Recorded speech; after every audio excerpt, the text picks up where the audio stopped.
good morning everyone. Good morning. So for today we were going to discuss the plot summary of Dolomitang Hilly. So before that, magkakaroon tayo na ng background kung bakit sinulat ni Dr. Rosy Rizal yung Dolomitang, yung first novel na yung Dolomitang Hilly. So di ba yung Dolomitang Hilly is si Dr. Rosy Rizal is hindi siya nawala ng pag-asa na sumulat ng novel niya. So yung Dolomitang Hilly sa tulong din ni Maximo Viola, di ba? Na sa tulong ni Maximo Viola, nagkaroon ng na-print niya yung Dolomitang Hilly na 2,000 copies. At sa bakit niya sinulat yung Dolomitang Hilly? Kasi nabasa niya yung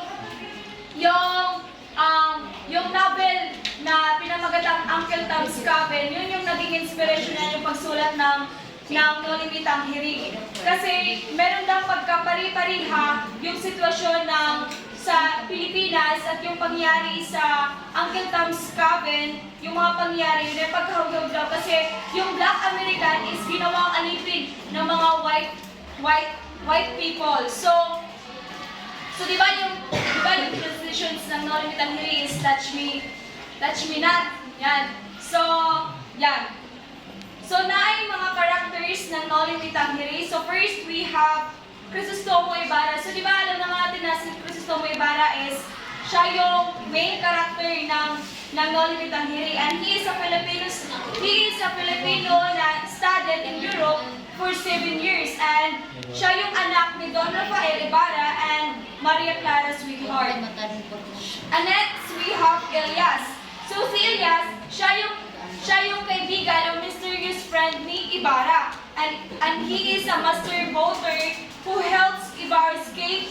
He also a fugitive. So, which means fugitive, yung nagtatago, basta yung nagtatago. And also, yung grandparents or grandfather ni Elias and grandfather ni Ibarra is nagkakaroon ng alitan lang. Kasi sa Dolomitang Hilly, sinunog ng lolo ni Ibarra yung warehouse ni lolo ni Elias.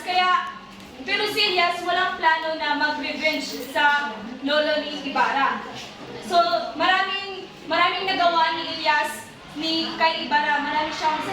Maraming naitulong ni Elias kay Ibarra.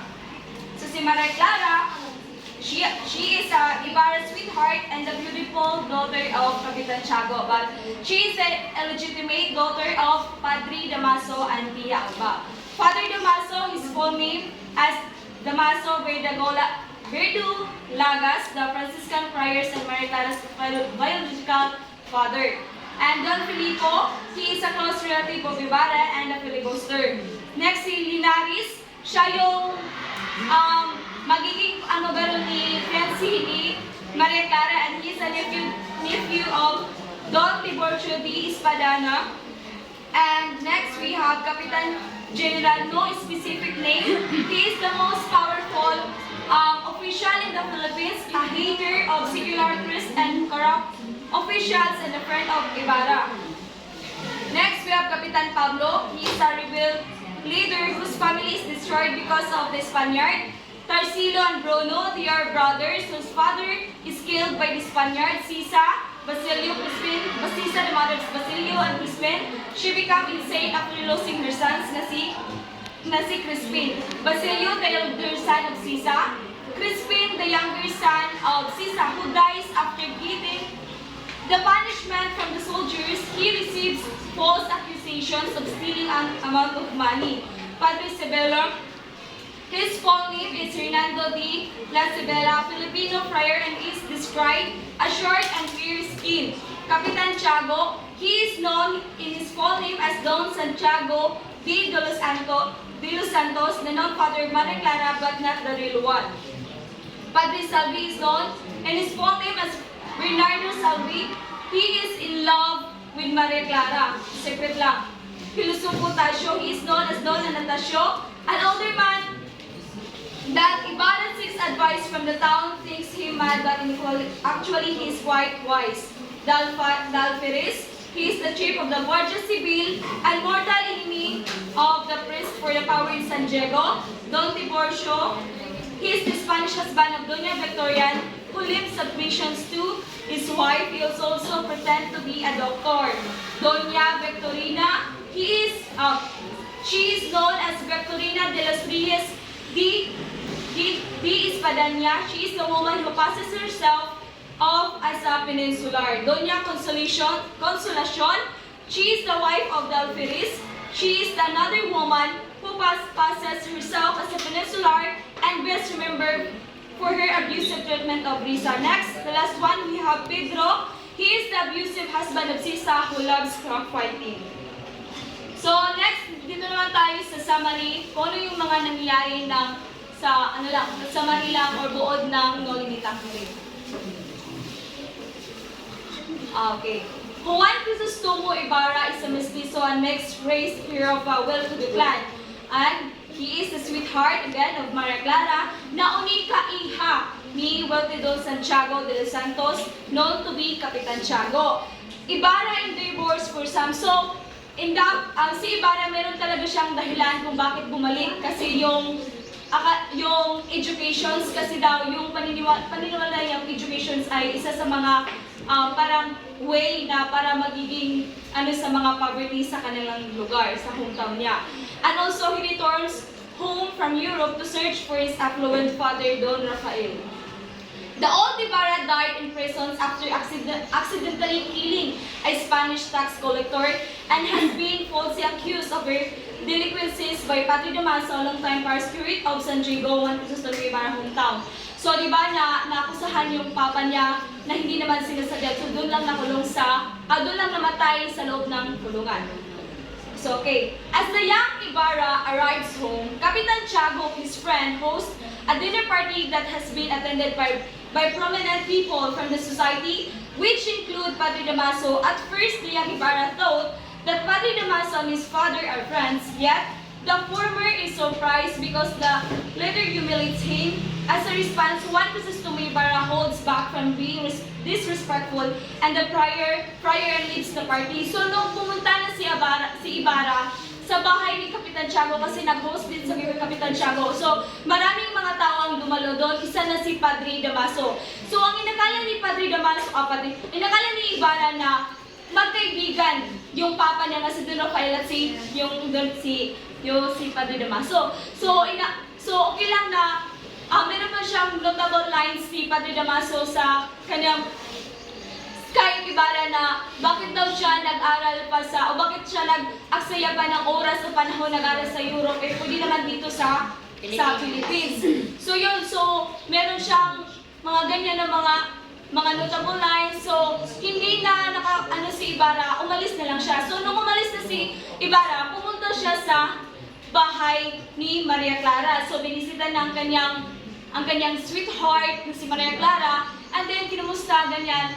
So, sinabi ni Maria Clara nung umalis na si Ibarra, ang ginagawa lang daw niya is nagbasa ng kanyang mga pinalang sulat. So, yan lang daw. So, nung umalis na si Ibarra, nakasalubong niya yung Guardia Civil na si Senior Guevara. So, as the young Ibarra, on his way home, a family friend, Senior Guevara, tells him how Ibarra's father was thrown in prisons and accused of heresy. He also explained that by the time Don Rafael, Juan Crisostomo's father, was proven innocent, Don Rafael has already died in prisons. The younger Ibarra is horrified. He realizes that Catholic friars in the Philippines has really increased their influence since he left for Europe. So, nung umalis na si Ibarra, nakasalubong niya yung Guardia Civil na si Senior Guevara. So, habang naglalakad sila, napag-usapan nila yung tungkol sa ama ni Ibarra. Oo, yung mga pangyari na naganap kay Don Rafael, Don Rafael. So, sinabi na nakulong, sinabi niya na nakusahan kasi nung nakita ni Don Rafael na nag-aaway o binubuli ng Spanish tax collector yung estudyante, ay ang gusto lang niya is awatin or ano. So hindi nakanabitong niya tuklod at tapos na nabagok yung ulo ng Spanish tax collector. At yun yung dahilan ng pagkamatay. So merong nakakita at siya nakulong. So nung nakulong na siya, hindi niya inasahan na marami palang marami palang galit na maraming mga tao na galit sa kanya. So yun yung parang naano siya, parang na-shock. So nung namatay na nung matanda na si Don Rafael, kanang hapit na dapat siya makagawas. Pero dahil sa kanyang sakit, na malalang sakit, doon lang siya namatay sa loob ng kulungan. So after that, nung kanang bitang gikuha na siya sa Catholic Cemetery. Tapos, gihayat, gibubong na. And then, hindi talaga hindi nakano si Padre Damaso na dili daw dapat kuno dapat nga ilibing yung ni Padre Don Rafael sa Catholic at mayroon siyang nasa bisugo na dapat kuno ibalhin ang iyang liwi sa Chinese. Tapos hindi nakuan kay tungod sa kusog ng uwan, wala dayon pagkuan ang nakaso dito lang ang labay sa nawa pa ito sa lake may tungkuan. After that, pero si Juan Crisostomo Ibarra wala iya plan to revenge, but also Juan Crisostomo tries to follow the footsteps of his father of being open-handed philanthropist. He designed school to help the people in his hometown. In doing so, he is warned by the schoolmaster by telling him that Padre Damaso interferes with the educational system.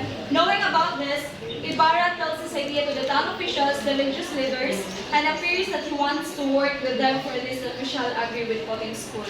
So, di ba, yung pagkakasabi na ni Senyor Ibarra sa mga pangyari ng kanyang ama, wala siyang plano mag-revenge, but ang gusto lang niya, to follow kung ano yung nasindan ng kanyang ama, lalo na yung ng paaralan. So, nag-decide siya, so sinabi na yung mga plano na or ideya na sa mga religious officials at nagiging mga leaders at nag-agree naman sila na magkakaroon ng maglagay ng school. So after that inaugurations, meron silang nagkakaroon sila ng celebration during dinner hosted by Ibarra, and also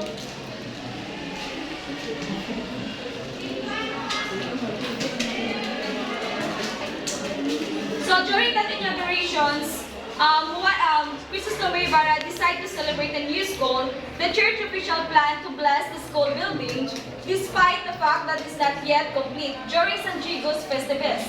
However, on that day, merong magtangkang pumatay kay Ibarra. And then sa tulong naman ni Elias, naka-sweep sila or naka-escape sila sa that time na yun. And then, ang namatay, and then, nung nabalitaan yung mga pangyayari, si Maria Clara daw is na-trauma, nagkasakit at nagaling naman kasi pinadala siya ng tambal ni Ibarra. At ang namatay, yung hantanggang pumatay sa kanya. So at that point, in that inaugurations, during their na-hosted by Ibarra, so si Padre Damaso, mingkato, biskag wala, feeling invited. So during that moment, marami siyang mga negative remarks kay Ibarra na ganyan. Meron siyang mga parang mga rudeness yung pagkakasabi niya kay Ibarra, pero walang pakialam si Ibarra. Ngunit nung sinabi na ni Don Rafael yung deceased ng kanyang ama, is dito na talaga hindi na nakapagtimpi si Ibarra, kaya yun yung dahilan na hapit na niya gipatay si Padre Damaso kasi dinamay na niya kasi yung ama niya. And then, dahil sa inawat ni Maria Clara, naakusahan din si Ibarra ng nitong punishment nga bawal siya mo join sa mga events sa church, bawal siya mo participate, ganyan, yung parusa. And then yung punishment, gi-force niya kay Kapitan Tiago para daw i-break yung engagement kay Maria Clara kang Ibarra. And then yun, after ng pila ka kuan, na ano lang na wala, na walang visa, nagwawalang visa yung punishment sa tulong ni Kapitan General. Sa tulong ni Kapitan General na nakawalang visa yung punishment ni Ibarra at then pwede na siya maka-join sa mga organisasyon sa church, sa loob ng simbahan. And then sa tulong din ni Elias, nakatakas siya sa prisuhan. And then pumunta siya sa bahay ni Maria Clara. And then sinabi niya and then pagpunta niya, hindi pa talaga hindi ito nakagwanta si Padre Damaso na nakataka si Ibarra, is nagkakaroon pa siya ng nagsabot na sila ni Padre Salvi o ni Padre Damaso na magkakaroon sila ng rebellion. Pero that time, kasi wala silang nagkakaroon ng rebellion kasama yung mga poor. At sinasabi nila na si Ibarra, and then si Ibarra, wala silang nakita na ebidensya para mapunta sa kulungan si Ibarra. And then, yung letter pala na ipadala ni Ibarra is yun yung nagamit para itong gamit na letter na ipadala ni Ibarra kay Maria Clara para magkaroon ng ebidensya. Yun yung pala, parang gipakakan, gitutinga, parang ganyan yung mga pangyari. Kaya yun yung dahilan na nakulong si Ibarra sa gamit ng itong mga letter na ipadala ni Ibarra. And then, after that, so later in the story, Maria Clara discovers that her real father is Padre Damaso and not Kapitan Tiago. She did that this to Ibarra to keep the family's secret and to honor her deceased mother. However, when Ibarra escaped from prisons with the help of Elias, he finds time to talk with Maria Clara, and at that moment everything is classified. Okay, sa tulong naman, di ba nakulong ulit si Ibarra? Sa tulong naman ni Elias, nakatakas si Ibarra. Pumunta siya sa bahay ni Kapitan Tiago para may time siya na makausap niya si Maria Clara kung bakit daw nagawa ganyan. So after that, sinabi naman ni Maria Clara na ginawa lang daw niya yon kasi yung kapalit pala ng letter, yung kapalit pala nun is letter na before namatay ang kanyang ina, kasi Padre, si Pia Alba, yun yung kapalit. At saka, doon nalaman ni Maria Clara na ang kanyang totoo palang ama ay si Padre Damaso, kasi di ba ginahasa ni Padre Damaso yung iya mama. Oo, at siya yung bunga. Ganyan. Oo. Nalaman niya nga ang kanyang ama ay si Padre Damaso. So after that, so ganyan, sinabi niya lahat ng mga pangyayari. At doon na parang si Ibarra na yun yung walang dahilan. So after nilang mag-usap, umalis na si Ibarra sa bahay ni tapos nakita sila she apologizes and explains that she gives Father Salvi a letter for Ibarra that eventually infect him to jail because she is threatened. She expresses her dying love for Ibarra, and after the talk, he says goodbye to her. When she learned about the reported death of Ibarra, when he escaped, Maria Clara enters the nunnery. So, nung umalis na si Ibarra sa bahay ni Maria Clara, nakita sila ng kaway yung mga Guardia Civil, at doon sila umalis sa Laguna Bay, Otong Laguna. Nagsakay lang sila ng boat, Bangka. Bangka, ganyan. So after that,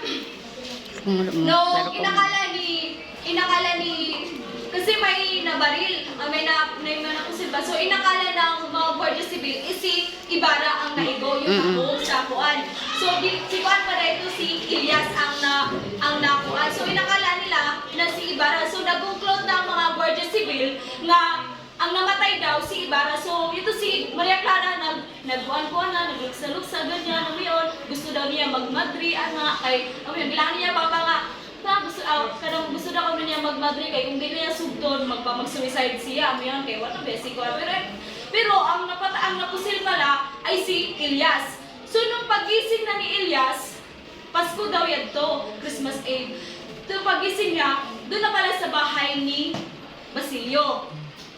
Nakita niya si Basilio at saka si Sisa. Pero si Sisa that time, patay na. So naghangyo si Elias nga sunugon ang ilang bangkay na ilan ni Basilio. Na si Sisa. So yun, ginawa naman ni Basilio na sunog ilang bangkay. So after that, amoy ito. Amoy ito. So,